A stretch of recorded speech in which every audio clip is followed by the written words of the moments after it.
everything is going to hell down here in Texas.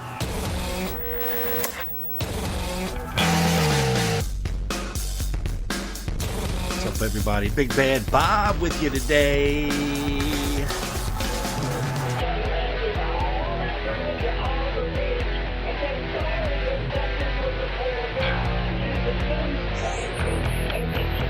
This is the Lone Gunman Podcast, where research comes to shine. Risk come to die.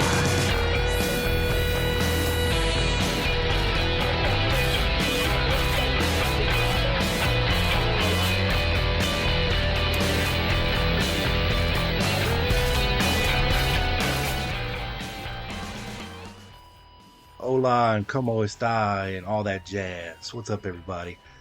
This is your boy Rob Clark. This is the Lone Gunman Podcast, and this is episode number 197. We're almost to a milestone for the show, which will be episode 200. But before we get there, we got to get here. And here is where we are at episode 197. Constant contacts. And no, people, I'm not talking about the email service. I'm talking about the clandestine service. But before we get there, I'd like to talk a little bit about a ARRB memorandum that I ran across in my research. And it has to do with Sylvia Odio.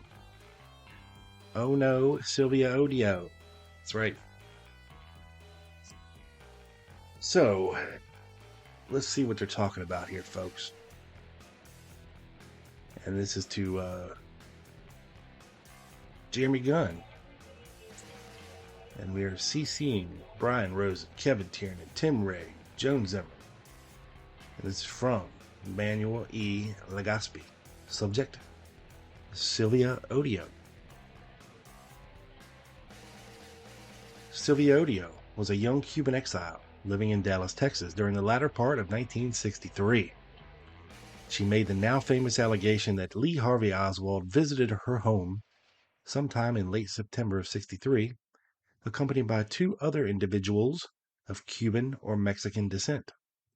Mrs. Odio, who was an active member of the anti-Castro Cuban community in Dallas, stated that during the course of this visit, the three visitors, who were greeted at the door by her sister Annie, discussed matters related to anti-Castro activities before departing. After the meeting, she was telephonically, one of my favorite words, telephonically contacted by one of the participants, Leopoldo, and the two of them specifically discussed Oswald's presence at the meeting. In the time between the visit and the assassination, Mrs. Odio apparently wrote her father about the visit and discussed the matter with several of her associates. Now, just an aside for the folks that may be newer to the show and don't know anything about Odio, her testimony kind of threw a little wrench into the Warren Commission motor. Because you see, at the time that she alleged that Lee Harvey Oswald visited her in the presence of these two other men, pardon me, well, excuse me, he was supposed to be in Mexico, doing the whole Mexico City thing. Now, as much as people would like to think, we can't have somebody in two places at once unless they're being impersonated. Ta-da! So there's that. Sylvia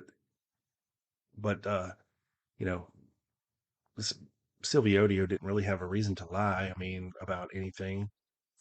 And, that kind of made things a little difficult.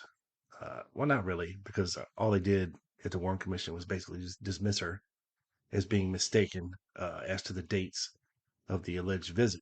But she was very adamant in her recollection of when this occurred. She was there, her sister was there. So, they kind of nailed it down pretty good. But in investigating this matter, the Warren Commission found that Mrs. Odio was a credible person. However, Commission investigators had trouble rectifying various elements of her testimony with their prior research on Oswald's whereabouts. because he was supposed to be in Mexico. Now, if Mrs. Odio was correct in placing the Oswald meeting between the 25th and 27th of September, it would conflict with the commission statement that Oswald had left New Orleans on September the 25th and made his way to Mexico City via Houston. The Warren Commission resolved the issue somewhat by concluding that Loren Hall, an anti-Castro activist from California, was one of the individuals who visited Mrs. Odio in September. Mr. Hall told the FBI that he was in the company of two other individuals, William Seymour and Lawrence Howard, who roughly fit Mrs. Odio's description of her visitors. Based on Mr. Hall's statements and the testimony of other witnesses, the Warren Commission concluded that it was not Lee Harvey Oswald who had visited Mrs. Odio in September of 63. Despite them calling this guy at their meeting Leon Oswald. Okay, and about how he was crazy, and he was a former Marine, and all this jazz. Suffice to say that Mr. Hall, that would be Loren Hall, later recanted his statements when interviewed some 14 years later by the HSCA, that's the House Select Committee on Assassinations, folks. So he told the Warren Commission originally that he and Loren Hall and William Seymour all visited Mrs. Odio. This is out of his own mouth. Now, suffice to say, Mr. Hall did have some legal problems in Dallas around that time that this was occurring, as he was running back and forth with guns and drugs and everything else, trying to scare up some money for a Cuban invasion, and meeting with a bunch of exiles, and trying to get things tidied up and together, and put together plans and do a whole lot of stuff. And according to Mr. Hall's own testimony, he was visited in jail after his arrest by none other than James Hosty of the FBI. So maybe he felt pressure to go along with their story for the Warren Commission, and then he later recanted it. I don't know, folks. Don't know. So, the HSCA also found Mrs. Odio's testimony related to the Oswald visit to be credible. The committee further investigated Mrs. Odio's background, including her mental and emotional stability, and attempted to find additional verification or documentation of the Oswald visit. Based on their investigation and the testimony of Sylvia and her sister Annie, the HSCA concluded that there was a strong possibility that the person who visited their residence in late September of 63 was in fact the real Lee Harvey Oswald. In closing, the committee took great pains to state that any conclusions drawn by their investigation were colored by the fact that the original investigation of the Odio allegations by the Warren Commission was incomplete, and that the passage of time precluded a more complete investigation into this matter. Now, if Oswald was in fact part of this group that visited Sylvia Odio, well, then he couldn't have been in Mexico City. And we all know the problems with Mexico City, as we don't have any pictures whatsoever of Oswald visiting the embassies down there. The photos alleging to be him are not him. The voice recordings that apparently J. Edgar Hoover got a chance to listen to, but suddenly didn't exist after November 23rd, 1963, were, according to him, not Lee Harvey Oswald's voice. So you see the problem. There's no conclusive proof that Oswald ever went to Mexico City. But somebody did, and was likely impersonating him down there and trying to get a visa to Cuba. And who knows what would have happened had somebody portraying Lee Harvey Oswald actually gotten a visa to go to Cuba, and what would have been done in his name, who knows? But I digress. Recent allegations by the LaFontaine state that Oswald did indeed meet with Odio in late September of 63, but that Sylvia invented a story about the identities of the two other men to protect an operation which involved the theft of weapons from the U.S. Army base at Fort Hood, Texas. One of the other individuals is alleged to be a man associated with DRE, Fairman de Gochea, alias George Perel. Mrs. Odio's statements have generally remained the same throughout the years, although critics have pointed out that elements of her testimony have been inconsistent with those issued by her confidants, such as Dr. Burton Einspruch, her psychiatrist, and her friend Lucy O'Connell. Recommendations. The investigations into this matter by both the Warren Commission and HSCA have left a paper trail which, fortunately, is easily traced. Therefore, upon initial review of the information, requesting additional documents related to this case would seem to yield mostly documents of marginal utility, especially given the comprehensive nature of the HSCA's work on this issue. There are several areas, however, which might result in the acquisition of additional materials. They are: any larger attempt to address the gun running aspect of the case should attempt to clear the record on the allegations that Sylvia was associated with individuals involved in such operations.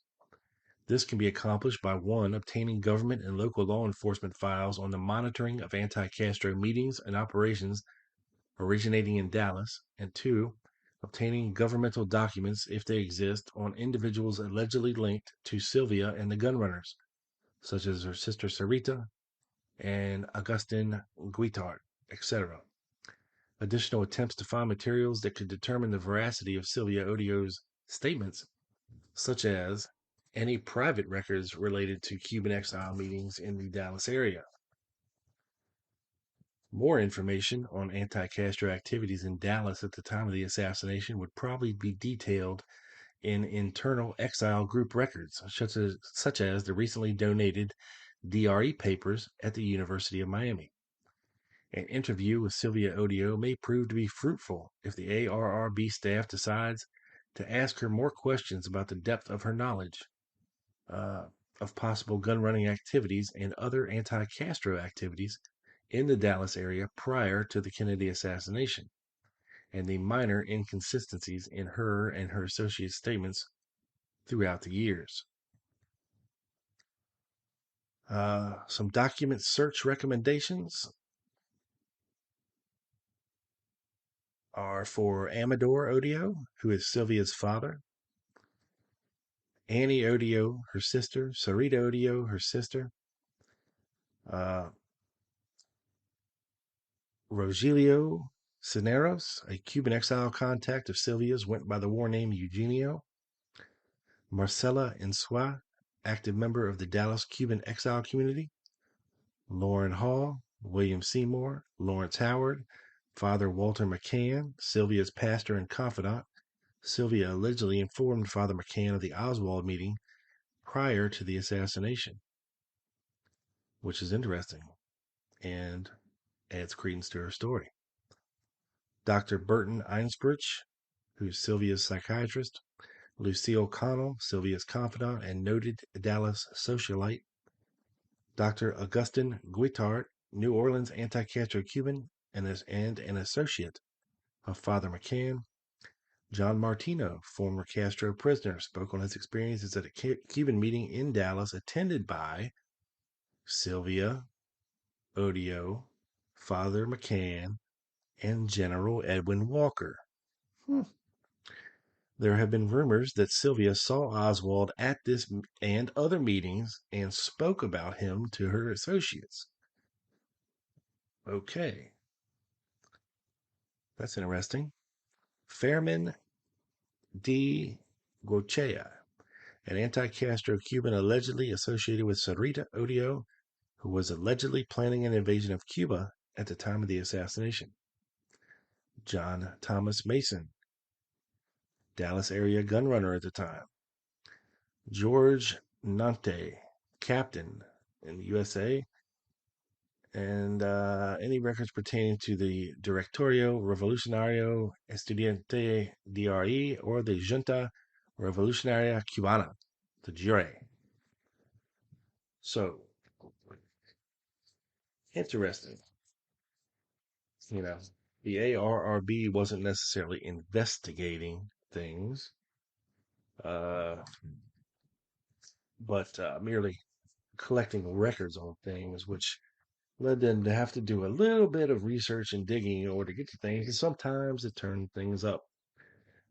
So, some interesting stuff there. Another document I came across, I believe, pertaining to Roy Emery Hargraves. And these are DOD notes, and looks like initials for agency investigator Patricia Orr from June of 1978, what she's looking into these reports. An FBI report of September 16th, 1970. Okay. This is very much later than the assassination, folks, and things are still going on in Miami towards Cuba. This is an agent report on Manny Aguilar. And apparently, Roy Hargraves interviewed Manny Aguilar on June 19th, 1970. And why he's doing this and reporting back to the FBI, I could not tell you. Hargraves interviewed Aguilar as of 1970. Hargraves' address was 9515 Southwest 95th Avenue, Miami, Florida. Date of birth, February 14th. He was a Valentine's baby. 1940, St. Louis, Missouri. Interviewed in hospital at Hialeah, Florida, convalescing from a ruptured spine, which sounds goddamn painful. Hargraves met Aguilar in 1961 through Felipe Vidal Santiago. Aguilar, also known as Manolo, Aguilar had worked for Raul Castro's right-hand man, 7-foot Negro Hector Aldamas, who would later be the center for the Dallas Mavericks. No, I'm joking about that one. Aguilar approached Hargraves in June 1970 regarding a plan against Cuba, including plot to exfiltrate top GOC officials, a Comar patrol boat, a jet aircraft, and claimed to have cells of supporters in Cuba and U.S., believed to be members of Alpha 66, one possible Manola Ray. Others involved, Carl Hickey, a Special Forces captain on reserve in the Miami area, a Sergeant Gilbert, a police officer in Opelika, Florida, a Second Lieutenant Jose Pujols at Fort Benning, others who might know Aguilar, Jose Duarte, Los Angeles, California, Ivan Vidal Santiago, Miami, Lorenzo Hall, William Seymour, Lawrence Howard. Hemming, that'd be Jerry Patrick Hemming, told Hargraves that both Howard and Hall met with Lee Harvey Oswald in Texas while en route to Florida prior to the JFK assassination. Hemming told Hargraves that he believed that it was a CIA plot. Now, this ties in with our Odio meeting, folks. Let me read that again. Hemming told Hargraves that both Howard and Hall had met with LHO in Texas while en route to Florida prior to the JFK assassination. And even if this wasn't the alleged Odio incident, you remember all three of these guys were staying at the YMCA there in Dallas. while they were passing through and prior to Oswald going into rooming houses, which is interesting. So, yeah, there's that. Just thought that was interesting and kind of corroborated our little Odio story a little bit. If we can believe that it was Lee Harvey Oswald meeting with Odio and Hall and Howard. All right. Now, I came across a internal RYBAT CIA secret eyes only list of individuals that have been associated with the Kennedy assassination and whether or not they have been contacts or employed by the CIA in any capacity, whether it be the um, Deputy Director of Plans Division or the Domestic Contacts Division. And let me just tell you, it's a very interesting list. So, this is what I meant about the constant contacts at the top of the show. Well, let's get into it and see what we can find, shall we? Keep in mind, this is an internal CIA document that was probably never meant to see the light of day. This was not to be disseminated, if you will, to any other government body. Okay, folks, we had started off.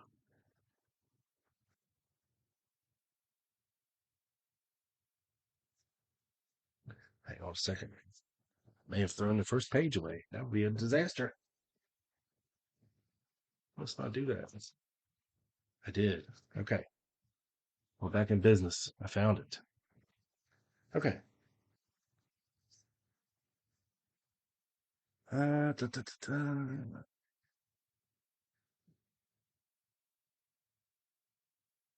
So, Deputy Director of Plans contacts. This comes from the very top, who was Richard Helms. So, this is anybody that was associated with anything that Richard Helms was in charge of or knew about or anything like that. Okay, this is very important stuff. This comes from the Deputy Director of the CIA, Richard Helms, and his Deputy Director of Plans Division, which means that he oversaw and he took part in and he knew about. So peep this shit. All right. Francisco Antonio Barthez, otherwise known as Frank Bartz, who took over for Sergio Akasha Smith. And in New Orleans, for that organization that Sergio Akasha Smith was in charge of down there. He was a Cuban refugee leader in New Orleans who has come to Garrison's attention. He was a deputy director of plans pilot from July 65 to 11 February 66. And he was a domestic contact division contact from May the 4th, 1961 to present. Now, I believe this was put together in the probably 68 or 69. So that's interesting. George Brown. George Brown. Garrison is reportedly trying to implicate him in the, quote, assassination plot. He has been both a DDP and a DCS contact. Details are being ascertained and will be reported. That probably means it's too lengthy to list here, folks. And that's George Brown of Brown and Root, if you didn't know. Leslie Norman Bradley. Garrison has charged an Edgar Eugene Bradley with being one of the conspirators, but may have confused him with Leslie Norman Bradley. The latter was employed as a co-pilot by a CIA-controlled airline from 26 May 1966 until September 12, 1967, and he had one DCS meeting on June the 26th, 1963. That's Domestic Contact Service meeting, June 63. Next, Alberto Federico Fernandez Hechavarria, identified to Garrison as a Cuban leader associated with Lawrence Laborde. He was a DDP contact, Deputy Director of Plans contact from December of 1960 to present. Lawrence Larry Laborde, visited by Lauren Hall in New Orleans. Larry Laborde, his son has reported on him and his associate to Garrison staff. He was a DDP contact from February or March of 61 until April 20th, 1962.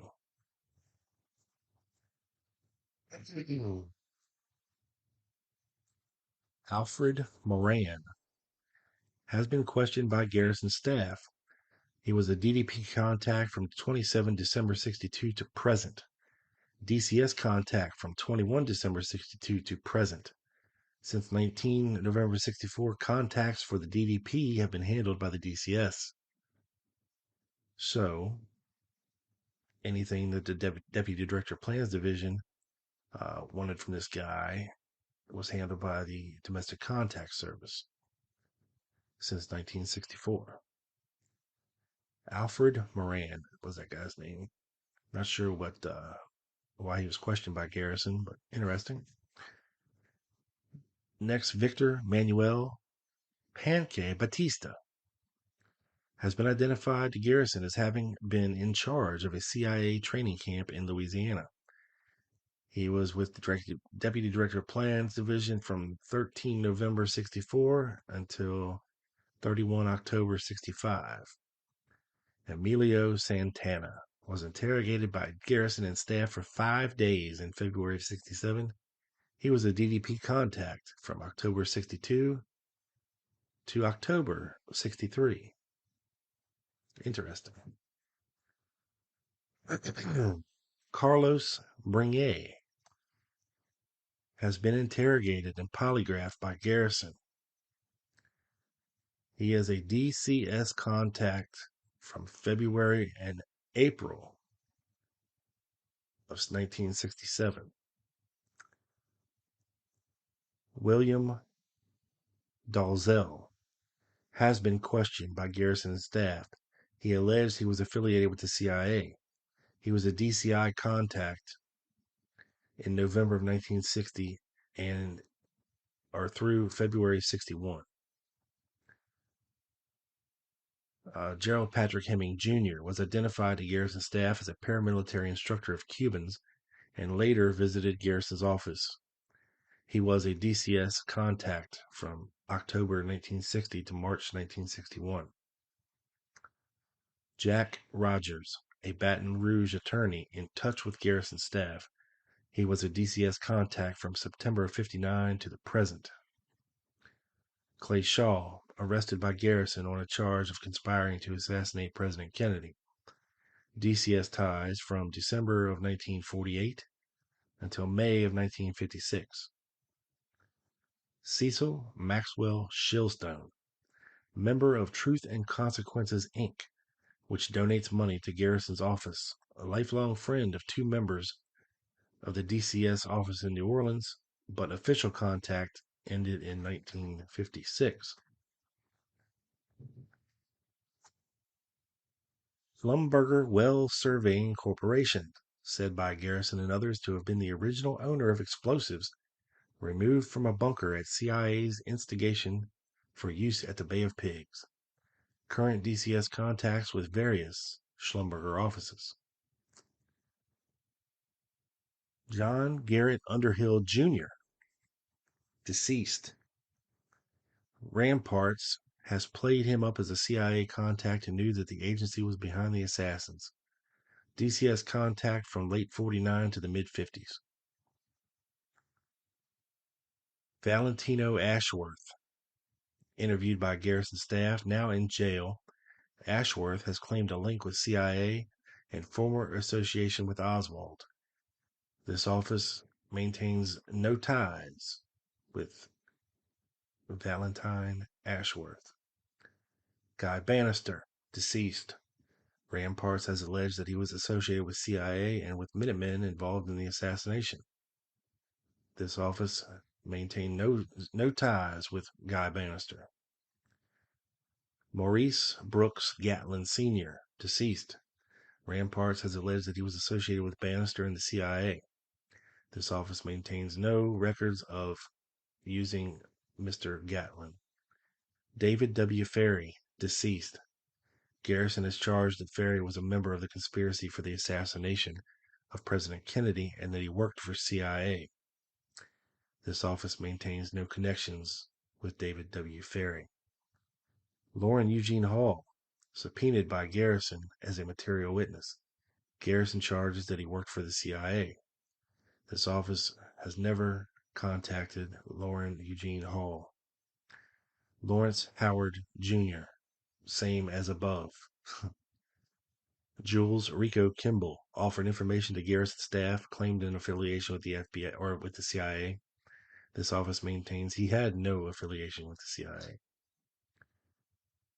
Fanu Logan, said by Gordon Novell and Ramparts to have been a CIA advisor to the Friends of Democratic Cuba in New Orleans. No pertinent identifiable information exists, and we have no records of association with Fanu Logan. Fanu. That's a weird name. Fanu. Richard Case Nagel claims falsely to have warned the FBI before the assassination. Claims falsely to be agency affiliated. Serving a 10-year term in El Paso, mentally and emotionally unstable. Donald P. Norton, flown to New Orleans at Garrison's expense and debriefed in a taped interview, claimed extensive ties with the CIA, Clay Shaw, David Ferry, and Lee Oswald, discharged from the U.S. Air Force for psychiatric reasons. Gordon Novell, Garrison sought to extradite him from Ohio as a witness. Both Novell and Garrison have falsely asserted that Novell worked for the CIA. Lee Harvey Oswald, Garrison alleges that he was CIA. Jack Ruby, as above. Edward Stewart Suggs claims to be an investigator for Garrison, claims former CIA ties. This agency denounces that claim. And then we go on.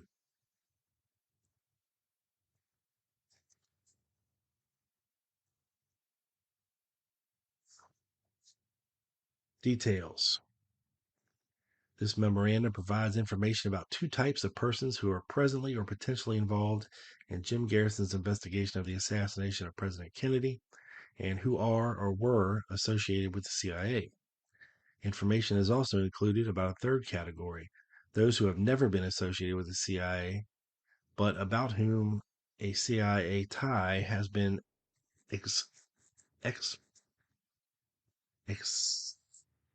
asserted by them or others. Group 1 is the first category, consists of present or former DDP contacts. Group 2, present or former DCS contacts. And Group 3 consists of imposters and others who had no association with the agency but who have alleged by third parties to be CIA affiliated.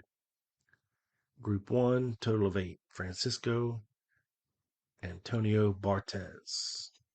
That's Frank Bartz.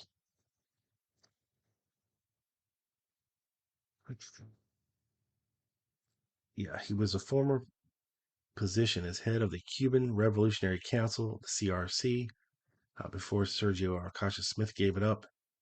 I believe he was the treasurer when Sergio Arcacha Smith was in charge of it. They had offices in the 544 Camp Street building above Guy Bannister, and Lee Harvey Oswald allegedly rented an office in the building as well.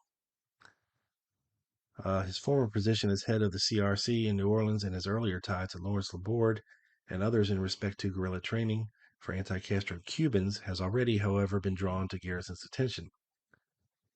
Although a POA for use in JMate was requested on December 29, 1960 and granted in January of 61, the request was canceled in August of 61 and Bart's was not used during this interval per JM Wave 0483, December 67. On May 27, 65, requested a POA to permit the use of Barthez as a pilot in the Congo. The POA was granted on July 65 and an OA on the 9th of September 65. Testing of subject's skill as a pilot revealed, however, that he was not qualified for the intended assignment. He was returned to the U.S. on 11 February 66 without having been used operationally. The DCS, the above what I just read was for the DDP, Deputy Director of Plans Division.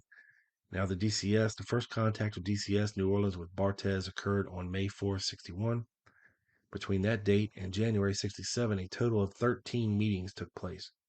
Barthez is the source of 6 DCS reports. Contact has not been terminated. Next up, George Brown.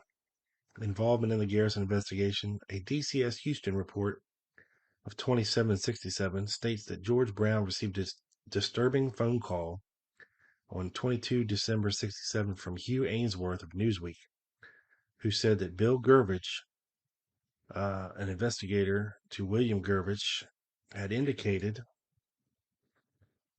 that Garrison may try to implicate Brown in the assassination plot.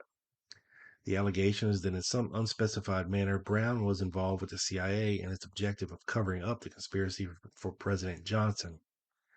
Ainsworth said Gervich has documents, including at least one in Garrison's own handwriting, which presumably have been extracted from Garrison's files.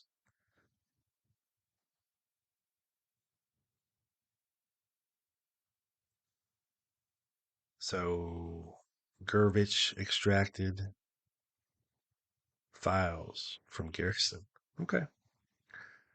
I guess that kind of thing was worth a little bit of money to people that had a lot of money, like Mr. Brown back in the day.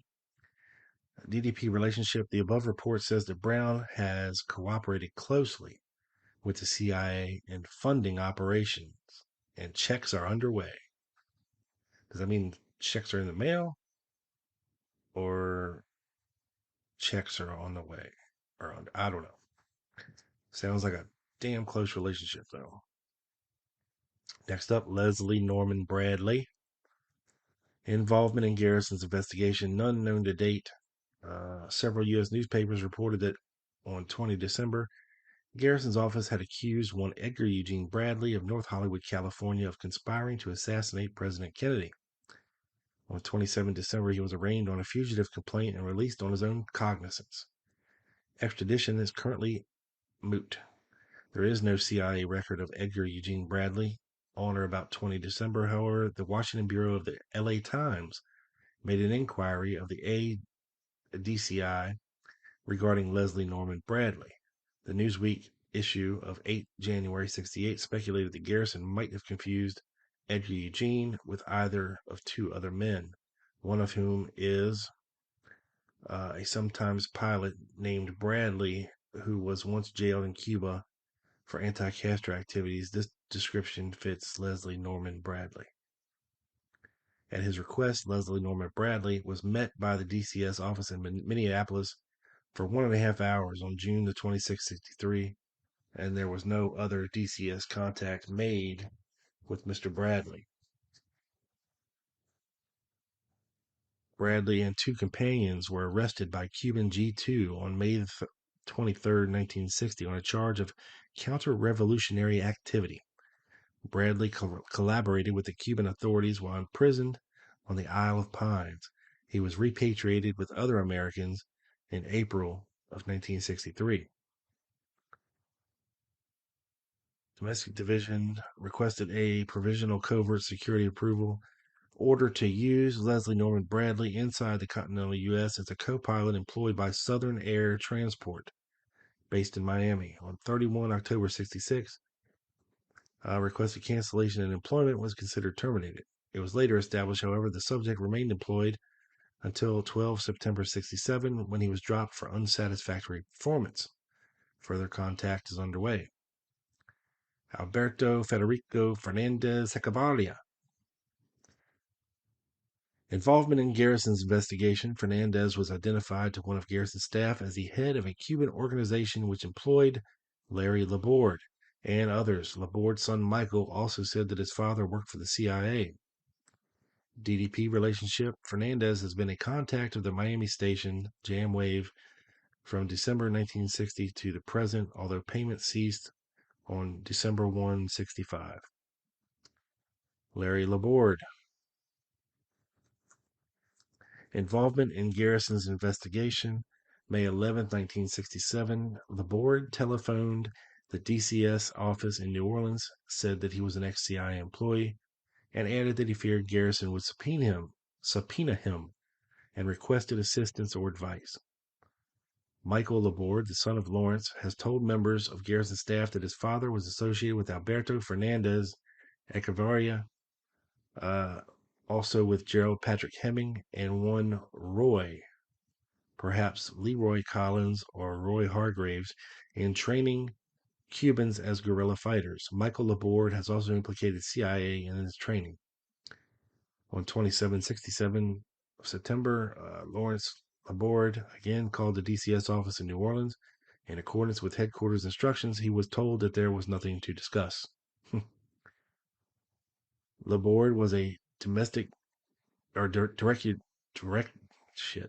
Laborde was a deputy director of plans division contact from February of 61 until April of 62. He served as acting captain of a vessel owned by Fernandez Hecavarria and used by the Miami station JM Wave in Cuban operations. Alfred Moran. Okay, let's figure out what this guy was doing. November 15th, 67. A memorandum from the DCS reported that Hunter Leak of that office and Alfred Moran are very good friends. That Leak attended a party at Moran's home on November 14, 67, and at that time Moran had told Leak that he had been in touch with a member of Garrison's staff, Assistant DA James Alcock, who questioned Moran about an occasion when Clem Bertrand and Moran were in the VIP room of Eastern Airlines at the New Orleans International Airport. Moran told Leak that in his opinion, Garrison has an ironclad case against Clay Shaw. A DCS New Orleans report of 13 December 67 adds that Moran told Leak on 11 December 67 that Alcock and another representative of Garrison's office had shown him sometime in 67 what was alleged to be a photocopy of the daily log from the VIP room at the airport. Moran recognized his own signature and that of Arthur O. Davis, a prominent New Orleans architect. He said that the name Clem Bertrand was pointed out to him on the list and that Clay Shaw's name was not on the list. Alcock and his colleague said that a handwriting expert had confirmed that the signature Clem Bertrand had been written by Shaw. It is noted that the DCS report of November 67 quotes Moran as saying that Shaw was in the VIP room on the occasion about which Alcock questioned Moran, whereas the 13 December 67 report quotes Moran as saying that he did not see Shaw in the room at that time. Domestic Division Deputy Director of Plans Division. A check of Moran's file showed that he was cleared on 15 December 62 for use by the Miami station JM Wave. He was approached on 27 December 62 by Mrs. Carmel T. Dollar, acting on behalf of JM Wave and through the good offices of DCS New Orleans, agreeing to help the station in cover matters. He became president of Ace Marine Survey Incorporated. Moran also permits use of his own company as a funding mechanism for Ace Marine Survey. Comment: JM Wave Cable 0425 November 29, 67 does not identify Moran's own company. but DCS New Orleans has reported that he was the first president of Calvar Corporation, which manufactures microfilm. Moran has acted as a spotter for the Miami station and has recommended several other businessmen who are being used by the station. He also made several companies in which he owns interest for use in backstopping cover of certain operational vessels of the station. He is or has been used by headquarters for several activities directed by the Office of Logistics. Of Miami Station personnel, Moran has met Mr. Ray Millard and Mr. Charles Treat, formerly DDS Office of Logistics, as well as Mrs. Dollar. In addition to Ace Marine Survey Incorporated, he knows Ceres Enterprises Incorporated and the Miami Station operational vessel Barb, not the Barbara J, Barb. He also knows that Miami attorney Mr. James Costello participates in station activities. The latest direct Miami Station contact of record is dated 19 November 64, and since that date it appears DDP interests have been brokered by DCS New Orleans. Miami Station records reflect that Moran is a friend of Misters Lawrence K. White, Alan Warfield, and James Garrison, the former director of logistics, now retired. James Garrison. Well, maybe that's just a coincidence. DCS Moran was first in official contact with the DCS New Orleans office on 21 December 62. There have been 15 official contacts since then. He is not the source of any DCS reports, but he has been mentioned in one operational report from the New Orleans office. As of 29 November 67, the latest official contact had occurred on 20 November 67 when Moran signed some corporate papers for the Ace Marine Survey Incorporated company. Wow. So there's a pretty extensive for Mr. Moran. Victor Manuel Paneque y Batista. In a taped interview of 21 January 67, Carlos Quiroga told Garrison that Paneque was in charge of a CIA training camp conducted for Cubans from Miami and Lacombe, Louisiana, in August of 1963. The DDP relationship. A POA for Paneque's use was granted from JM Wave on 13 November 64. The Miami request had stated that he was to be used as, quote, an infiltree and radio operator. A report of 10 August 64 stated that he had been infiltrated into Cuba in June of 64 on behalf of the Christian Democratic Movement. Whether he was used operationally is not stated in Paneque's 201. He was terminated effective 31 October 65 for lack of an immediate operational use. Emilio Santana Galindo, I guess is his full name.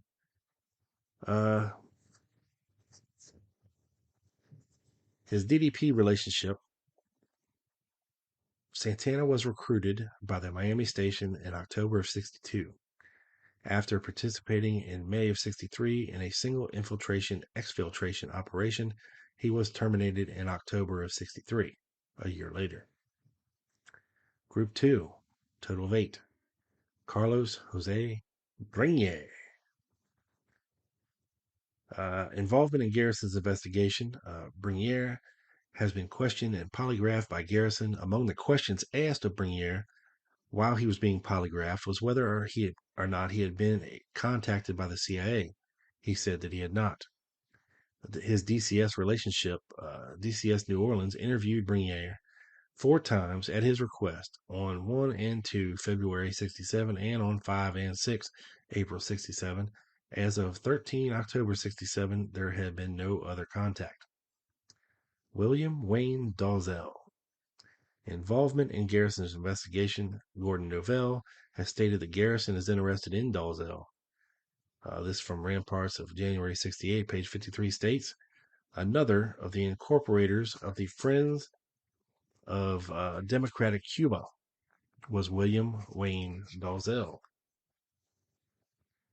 who knew David Ferry and Sergio Arcasha Smith, and was still another in the Guy Bannister coterie of sleuths. To a States Item reporter, he admitted he was CIA. William Turner, the writer for the cited Ramparts article and other attacks by Ramparts on CIA and the FBI, stated therein that he had worked closely with Garrison and his staff for 9 months. The San Francisco Chronicle of December 27, 1967 quoted Garrison as saying, "Every word in Ramparts is accurately stated." His DCS relationship: Dalzell had 3 contacts with DCS New Orleans. They occurred on 15 November 1960, 20 January 61, and 1 February 61. They concerned his proposals for a radio-free Cuba. Gerald Patrick Hemming, Jr. His involvement in Garrison's investigation. Michael Laborde told members of Garrison's staff that his father, Lawrence, had worked for the CIA with anti-Castro Cubans. He named Jerry Patrick, who is Hemming, and one Roy, probably Leroy Collins or Roy Hargraves, as associated with Lawrence Larry Laborde. He added that Jerry Patrick and Roy duped Cubans out of money and were dismissed by the CIA. Imagine that. On July 8, 1967, Hemming and an associate went to Garrison's office. They said that they were working for an unidentified magazine and wanted to do a story on the Garrison investigation. Hemming has been reported by the FBI and in the press as a soldier of fortune who has given paramilitary training to anti-Castro Cuban refugees. A teletype of September the 8th, 1967 from the DCS office in Los Angeles states that Hemming had claimed that a .45 automatic confiscated by a sheriff's office in Los Angeles had been issued to him by the CIA. Hemming was in contact with the DCS office in Los Angeles between October 1960 and March 1961, and he is the source of 14 domestic contact service reports on Cuba. 14 different DCS reports on Cuba. Jack Rogers. Involvement in the Garrison investigation. Rogers has been in touch with Garrison staff about the assassination because of Rogers' position as a committee counsel for the Joint Legislative Committee on Un-American Activities of the state of Louisiana. Say that 5 times fast. He has said that he is confident that Garrison can prove a close association between Oswald and Jack Ruby and a conspiracy involving Clay Shaw. His DCS relationship. Rogers has been a source of DCS New Orleans since December of 1959 and is the source or contact for 12 reports from that office. Clay Shaw. Involvement in Garrison's investigation. Shaw was charged by Garrison in March of 1967 of conspiring to assassinate President Kennedy. His case has not yet come to trial, and Ramparts of January 1968 linked Shaw to the CIA. DCS relationship. Shaw was a contact of the DCS office in New Orleans from December 1948 until May of 1956. During that period, Mr. Hunter Leak contacted him officially 30 times. These contacts produced a total of 8 reports. Use that for what you will. Cecil Maxwell Shilstone. His involvement in the Garrison investigation. Shilstone is a member of the Truth and Consequences group of affluent New Orleans businessmen who have donated undisclosed amounts of money to Garrison's office for use in paying investigative costs. Shilstone has been a lifelong friend of Messieurs Lloyd Ray and Hunter Leak of the DCS office in New Orleans. He is the source of 2 very old 00 reports, the official but not the personal relationship ceased in March of 1956. Schlumberger Well Surveying Corporation. The press has repeated statements by Gordon Novell linking this firm to the CIA. Novell has claimed that explosives, which he and others removed from a bunker at Huma, Louisiana, at the instigation of the CIA, bore the Schlumberger stamp. His DCS relationship. Charles Doe, a district manager for Schlumberger office in New Orleans, and the New Orleans DCS office. Moreover, DCS has current contacts with the main Schlumberger office in Houston and with 3 or 4 subsidiaries elsewhere. DCS dealings with the firm have been circumspect. John Garrett Underhill Jr. Ramparts in 1967 claimed that Underhill, now dead, was on intimate terms with a number of high-ranking CIA officials. He was one of the agency's, quote, unpeople who performed special assignments. Ramparts of 68, January, as immediately after the assassination, a distraught Underhill told friends that a semi-autonomous CIA clique, which had been profiteering in narcotics and gun running, was implicated in the assassination. The close Garrison-Turner association and Garrison's vouching for the accuracy of the Ramparts account suggest that Garrison may make similar assertions when his case does come to trial. Underhill was an infrequent contact of the DCS New York office from late 49 to the mid-50s. He was not employed by that office. The purpose of contact was to obtain positive foreign intelligence. Next, Group 3. Valentine Ashworth. He offered information about the Cuban Raider Command and the People's Revolutionary Movement in exchange for help in defecting to Cuba. He said that the CIA did not have the same information. Arrested on May 16, 1966 for investigation of auto theft, Ashworth told an FBI agent that he had participated in several raids on Cuba, that he was a pilot and an expert in explosives, and that CIA was aware of his activities and could provide information about them. Arrested again on 26 April 1967 for possession of a stolen automobile.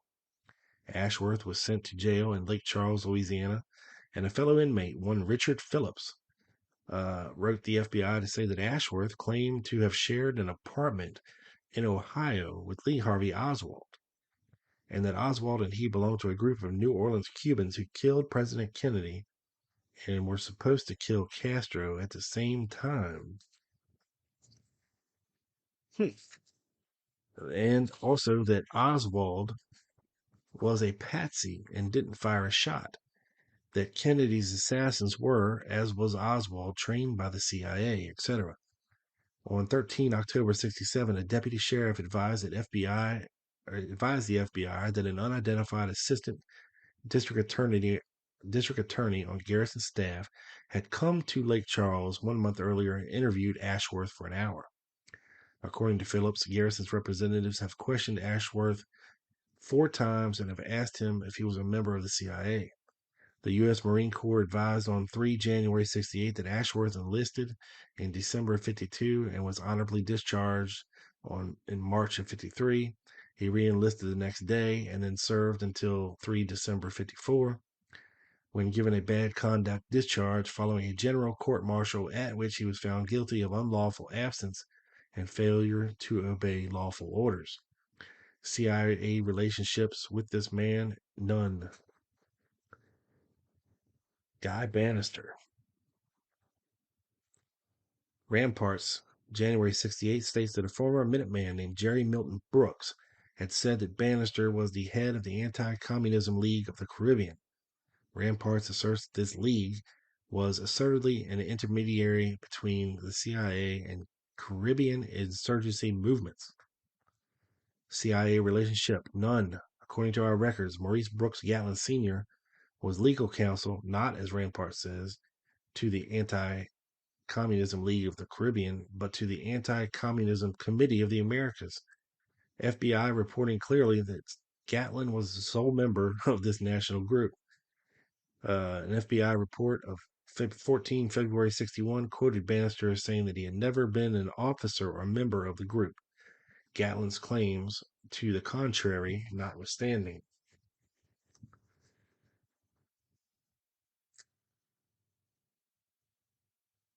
Maurice Brooks Gatlin Sr.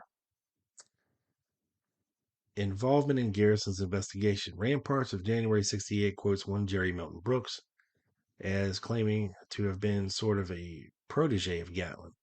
Brooks claimed that about 1962, Gatlin, in a self-important manner, remarked that he had $100,000 of CIA money earmarked for a French right-wing clique that was going to attempt to assassinate General de Gaulle. Gatlin died in Panama in 1964 at the age of 61. FBI reports on him cite sources who knew him well as saying that he was insane and should have been committed. He duped Eduardo Morales, consul general of the Dominican Republic in New Orleans, out of relatively large sums of money in the late 50s. Morales seems to have considered him an agent representing the interests of Trujillo, although Gatlin was not so registered with the Department of Justice. Gatlin used the aliases Edward Fairchild, James Cochran, Robert Watson, and Charles Everett. A typical episode occurred in November 57 where Gatlin went to Eugene, Oregon because he had a theory that Jesus de Galindez, commonly believed to have been kidnapped in New York by Trujillo henchmen, was hiding out among Basque sheep herders there. Okay.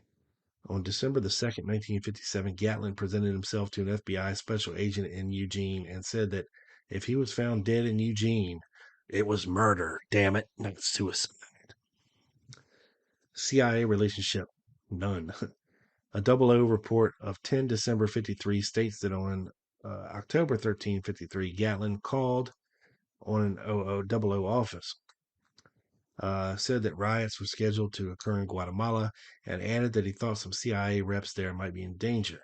He suggested that he be furnished the names of the agents who were posing as members of the communist organization so that he could prevent their being assassinated in error, because, you never want that to happen, and just give me their names. He also suggested the CIA give him $75,000 to fund the assassination of 15 top communist leaders in Latin America. Okay, dude. Whatever you say. David Ferry. Ramparts, January 68, 50 and 52 pages, summarizes and amplifies Garrison's earlier charges that Ferry was employed by the CIA in anti-Castro activity.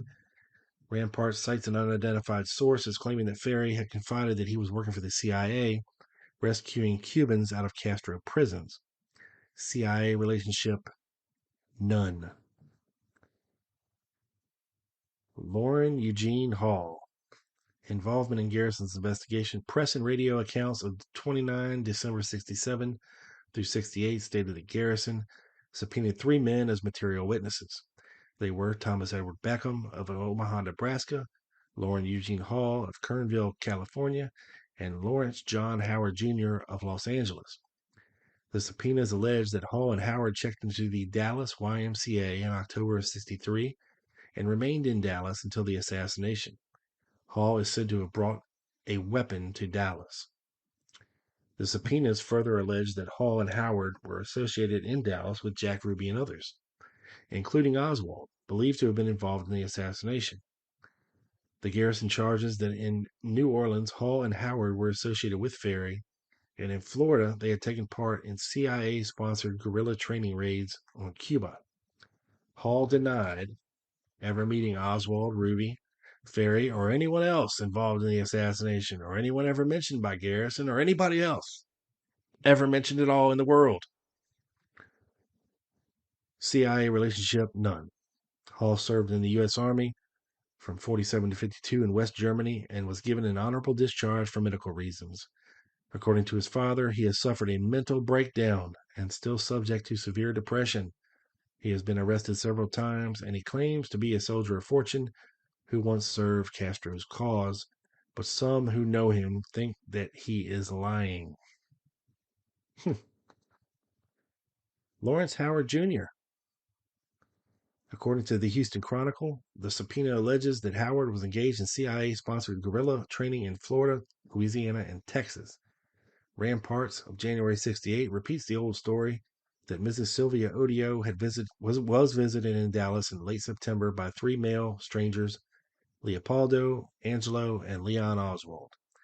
Ramparts adds that just before the Warren report went to press, the FBI located 3 men, possibly identical with Mrs. Odio's provocative visitors. They were Hall, Howard, and one William Seymour, who actually had an alibi. Ramparts alleges that Hall first admitted, but later denied, that the three had called on Mrs. Odio. Howard denied it from the beginning. CIA relationship with Lawrence Howard? None. Jules Rico Kimball approached members of Garrison staff and said that on the day after David Ferry died, he drove a top Ku Klux Klan official, Jack Helm, to Ferry's apartment. Helm came out with a satchel crammed with papers, which he placed in a bank safe deposit box. Kimball claimed that in '62 he flew to Montreal with Ferry on Minuteman business. Shortly afterward, he phoned his wife from Atlanta, saying that he had met a CIA contact. "They'll never get me back to New Orleans," he vowed. He was arrested, however, in Tampa, where Garrison's men questioned him.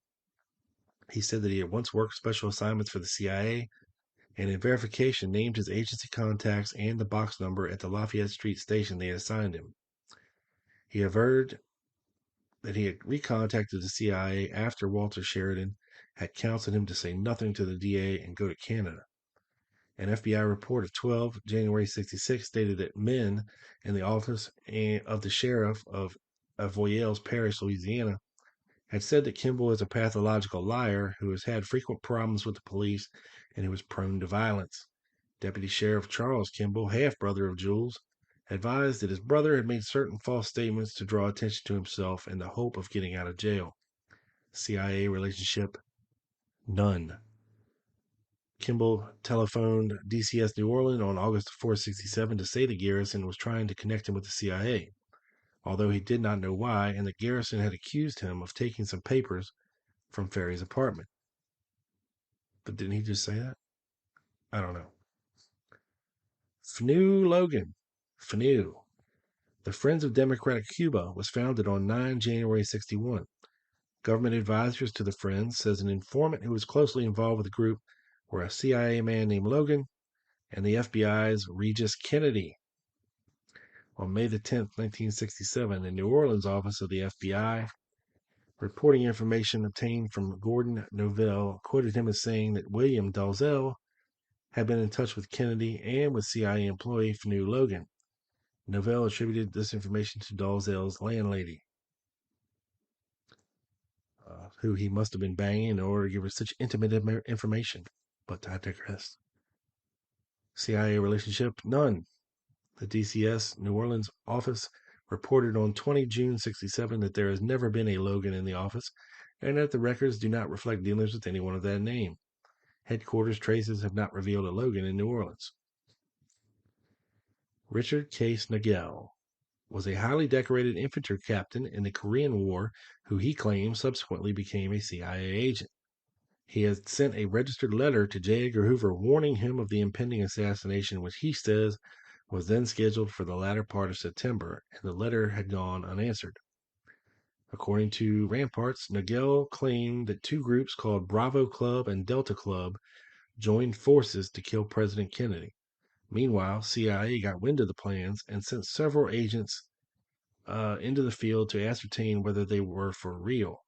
Nagel says that he was one of the agents dispatched, and Nagel says that he was instructed to arrow the patsy, that is, kill him after the assassination. CIA relationship? None. Nagel was one of 6 crew members in a B-25 which crashed at full power on 28 November '54 near Friendship Airport. He was the only survivor. The plane was not found for almost 12 hours. He was unconscious and had suffered severe head injuries. On 16 November '62, Nagel wrote the FBI in New York to say that he wanted to expose the Department of Alcoholic Beverage Control of California. On December 15, '62, he advised the FBI in Jacksonville, Florida, that he had been recruited by the Soviets in D.C. and had contacted CIA in Virginia on Soviet orders. In January of '63, he was diagnosed at the VA hospital in Bay Pines, Florida, as having chronic brain syndrome associated with brain trauma with behavioral reaction characterized by passive, aggressive, and paranoid features. On 20 September '63, he was arrested for firing 2 rounds into the ceiling of a bank in El Paso, Texas. He then attempted suicide. On April 16, '64, Nagel sent to the FBI a letter which he falsely claimed that he had sent them an earlier letter dated September of 63 and signed Jack Kramer to warn them about the assassination.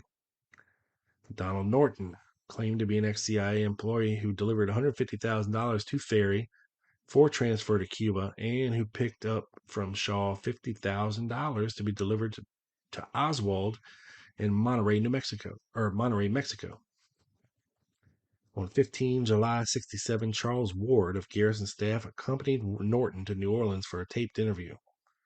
Claimed that Norton was impressed into CIA service in 57 under threat of exposure as a homosexual.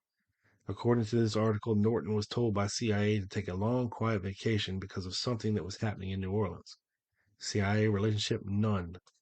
Norton served as a private first class U.S. Air Force from 11 October 49 to January 51 when he was discharged for psychiatric reasons, or otherwise known as being gay. Gordon Novell. Both Novell and one of his lawyers have claimed that he worked for the CIA.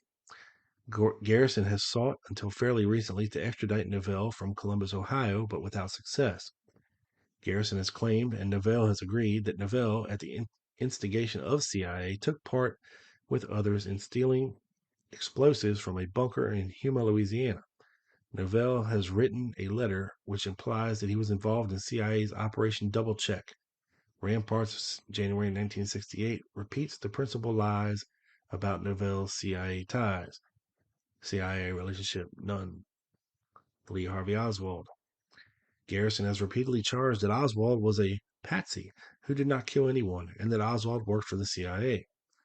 Ramparts of January 68 says that CIA trained Oswald at Tsugi Naval Station in Japan, where he was taught covert operations and Russian. It also alleges that the CIA arranged Oswald's defection to the Soviet Union. CIA relationship, none. Jack Ruby.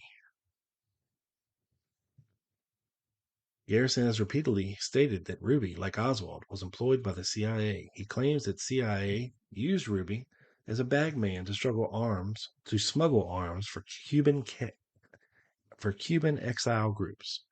CIA relationship, none. Edward Stewart Suggs, a.k.a. Jack S. Martin, or Jackass Martin. Involvement in Garrison's investigation, Martin, a formerly employed by Guy Bannister sleuth, now terms himself as an investigator for Garrison. A DCS New Orleans report of 25 September 67 stated that Martin telephoned a friend of Mr. Lloyd Ray at 0200 hours or shortly before that date and said that he was one of Garrison's investigators and tried to pump the friend about Mr. Ray. Other reports have stated that Martin tends to make such calls in the small hours when drunk. According to Ramparts, January 68, Martin alleges that Ferry once commanded a civil air patrol squadron of which Oswald was a member. Further, Ferry allegedly taught Oswald to shoot a rifle with a telescopic sight. Ferry became involved with Oswald in the assassination plot. CIA relationship, none. Martin, however, claimed that he worked for the CIA. An FBI report stated that Edward Stewart Suggs was fingerprinted in 1952 in Houston, Texas. He was wanted at that time on a charge of murder. The Identification Division records do not show the disposition of the charge. On December 23, 1956, he was admitted to the psychiatric ward of Charity Hospital in New Orleans, Louisiana, as a mental patient. And that concludes our domestic contacts, and Deputy Director of Plans contacts. And this was distributed to the DCI, the DDP, the Executive Comptroller, General Counsel, A/DCI, Office of Security, Director of the Domestic Contact Services, C, White House, COG, C/CI, RNA, Chrono, and the DP files. So yeah, and it is dated January 11, 67. So there's your internal CIA, if you can believe it, supposedly never to be seen by anyone except internal CIA. Contacts of the CIA, whether it be for under the Deputy Director of Plans Division or the Domestic Contact Division. Not necessarily sinister on any front, but interesting nonetheless. Well, I reckon that's it for me, folks.